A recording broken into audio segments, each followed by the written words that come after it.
मध्य प्रदेश में कांग्रेस के नए मुखिया जीतू पटवारी ने बड़े ही तामझाम के साथ प्रदेश अध्यक्ष का पदभार संभाला। हजारों कार्यकर्ता, विशाल रैली और जगह जगह भव्य स्वागत के साथ वे पीसीसी दफ्तर पहुंचे। ये वैसा ही कुछ नज़ारा था जब 2018 में कमलनाथ ने पीसीसी का पदभार ग्रहण किया था। उसके बाद हुए चुनाव में कांग्रेस ने अच्छा प्रदर्शन किया और उसकी सत्ता में वापसी भी हुई थी। आने वाले दिनों में लोकसभा चुनाव होने हैं। क्या इन चुनावों में जीतू पटवारी के नेतृत्व में प्रदेश कांग्रेस कमलनाथ की तरह परफॉर्म कर पाएगी? ये सबसे बड़ा सवाल कांग्रेस के सामने है। 2024 में जीतू पटवारी का ये पहला इम्तिहान होगा। जितना तगड़ा झटका लगता है उतनी बड़ी सफलता मिलती है। हमारे सामने चुनौती है लोकसभा के चुनाव की।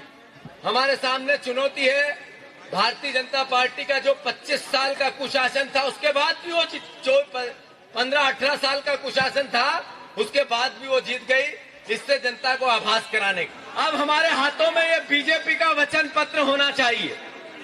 ये बीजेपी के वचन पत्र में इन्होंने 3000 हमारी बहनों को देने का कहा था या नहीं कहा था? जीतू पटवारी ने जिस तरह से अपनी पारी का आगाज किया है वो ये बताता है कि प्रदेश में वो मजबूत और आक्रामक विपक्ष की भूमिका निभाएंगे। लेकिन सवाल यह है कि कांग्रेस के पुराने छत्रपों का क्या होगा, आगे की उनकी राह क्या होगी? क्योंकि विधानसभा चुनाव में करारी हार के बाद पार्टी ने एक झटके में कमलनाथ और दिग्विजय सिंह जैसे दिग्गज नेताओं को किनारे कर युवा टीम खड़ी करने का बड़ा संकेत दे दिया।